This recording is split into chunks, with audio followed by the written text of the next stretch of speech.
Ginigrill nyo si Pangulong Duterte. Yun bang mga kinukuha nyong impormasyon kay Pangulong Duterte kailangan para gawawa kayo ng batas? Hindi na. Bakit? Nasagot na yun. Nakuha nyo na kay Garma, yung sinasabi nyo reward system. O, nakuha nyo na yung kinukuha nyo kay Grijaldo na ayaw naman bigay ni Grijaldo. Tingin ko madedemanda kayo dyan. Parang tingin ko lang sa aking bolang kristal. Alam nyo, ang aking bolang kristal ay dalawa. Naku po. Dalawang bolang kristal. Pagka gusto kong malaman kung ano mangyayari sa yung hinaharap, tumutungo ako. Natanong ko tinitingnan ko yung aking bolang kristal na dalawa. Kinakalog-kalog ko. Diba, Indian pa na. Pero attorney thankful. Kakalog-kalog. Thankful kami sa inyo kasi mas nauunawaan namin ang paliwanag mo actually. Ako gusto kong mabalik yung death penalty. Halimbawa, ngayon paano nila gagawaan ng batasyon? Ewan ko, kung dinidiscuss nila, alam nyo, kahapon nga natatawa ko. Tinatanong niya, answer daw, yes or no. Hindi mo pwedeng gawin yon.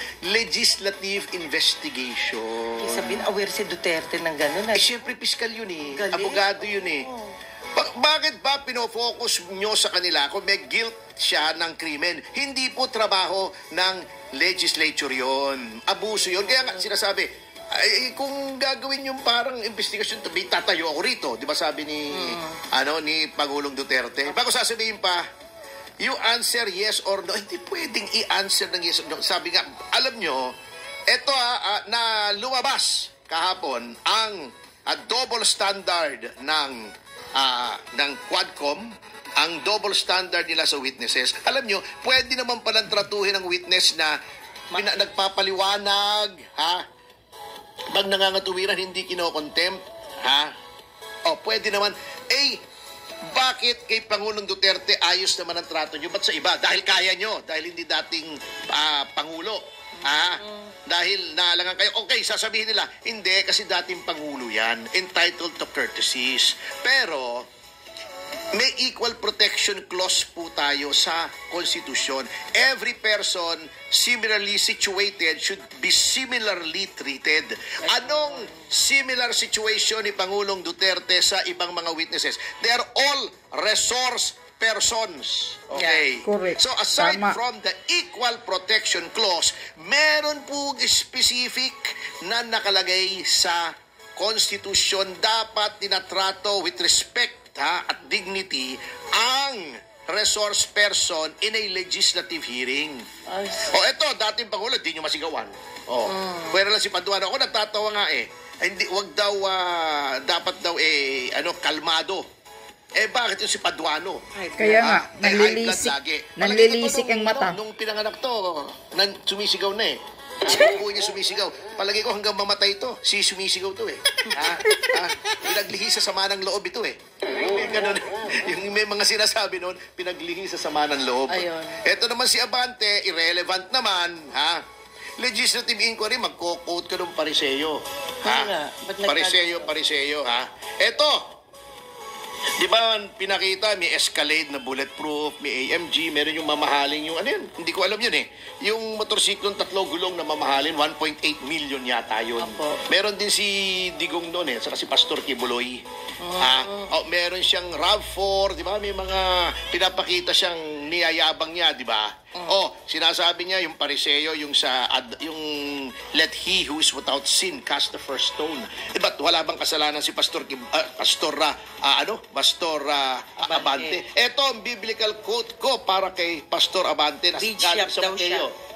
Bishop. Bishop Abante. Di Bishop. Baka bullshit. Bullshit shop yan. Tama ka. Ship, ang sabi ko, bullshit anyway, ito ang biblical quotation ko na sa isang bishop na naka-Escalade at naka-Mercedes na AMG pa Okay, sabi sa Mateo mas mahirap mas madali pang lumusot ang isang camel sa mata ng karayom, nasa butas ng karayom, kesa ang mayaman ay pumunta sa kaharian ng Diyos. Sino bang mayaman? Di ba mayaman ka, Pastor Abante? Bishop na lang, Bishop. Sige, Bishop na. Baka kaibigan si Stephen Bishop. So, kamag-anak ibig sabihin niya. pala, attorney, bago sila nagkaroon ng Quadcom, bago sila nagkaroon ng mga investigasyon na ganyan, so, supposedly, alam nila dapat yung mga sinasabi nila, Oo. batas nila. Oh, eto naman si Luistro, nakita pa kami kaninang umaga sa Ano, show. Oo, by chance. Alam mo, etong si Luistro, kung ikaw ay bobo, akala mo matalino. Pero kung ikaw ay matalino, alam mong siya ay bobo.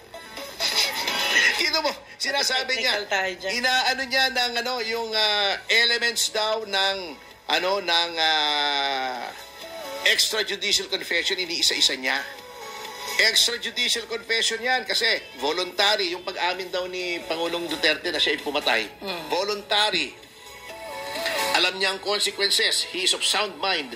May nakalimutan siya eh. Ang extrajudicial confession po, Congressman Luistro, ay ginagawa during custodial investigation. Hindi po custodial investigation yan. Yan ay legislative hearing. Ayun. Oh, ano sinasabi mo? Besides, tignan nyo yung pinagsasabi nyong nangumpisal si Pangulong Duterte. Sino bang sinabi niyang pinatay niya? May tao ba?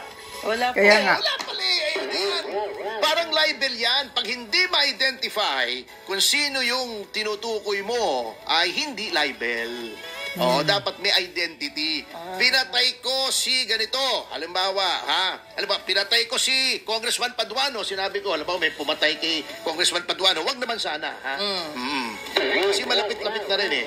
Na siya ay matapos yung kanyang termino. Kasi last term na niya ngayon. Oh. Di ba, malapit na matapang. Sinetuhin mo. Siyempre, humihinga naman ako. Oh, Okay, di ba? okay, Malapit okay. na matapos yung kanyang term of office. Si Paduano. At saka isang araw yan eh. Puputok yung ugat niya sa ulo eh. Tsaka si Nakakahihiyaw niyan eh. po, si PRRDA, lihitimong joker. Oo. Pag sinabi niyang pinatay ko, tas binitin niya, it's either tao o hayop yun. Oo. Diba? Parang di ba minsan sinasabi ko, di ba? Yang si Congressman Luistro, napakapangit ng ginagawa niya sa mga resource persons. So, minsan, siyempre hihinga ka eh. Oo.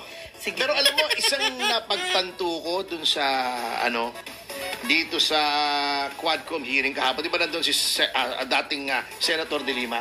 Opo. Magkamukha talaga si ni Congressman Luistro. So, Ganon.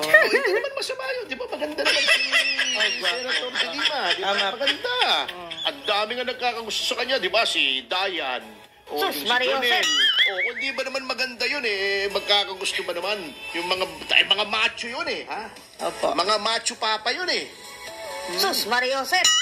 Pero nanonood ngayon si Congressman Luistro kasi sabi niya binabantayan daw niya yung programa mo. Kaya nga sinasabi ko eh. Oo. Para naman, hindi naman sayang yung pagbabantay niya. Naririnig niya yung pangalan niya, di ba?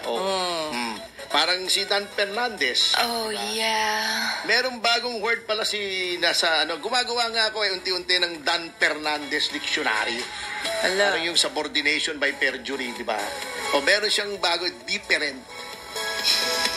Sa Dan Fernandez Dictionary, different. Noun. Ang ibig sabihin sa Tagalog doon, iba na. Bago na. Iba na, oo. Anyway, alam nyo, Joke yun joke yun. pinaglaruan lang kayo pinaglaruan lang kayo. Natatawa ako doon sa kay yung sinasabi niya. Sabi niya, kino-confirm niyo ba na okay sa inyo pumunta yung ICC rito para imbestigahan kayo? Sabi niya, sipain ko sila. O, kino-confirm ba niyo ba yung sinabi ninyo kay Congressman Manuel na pag binigyan ko ng pamasahe, pupunta kayo sa ICC para magpa-imbestiga. Sipain ko rin sila. Punta ako doon, sipain ko rin sila.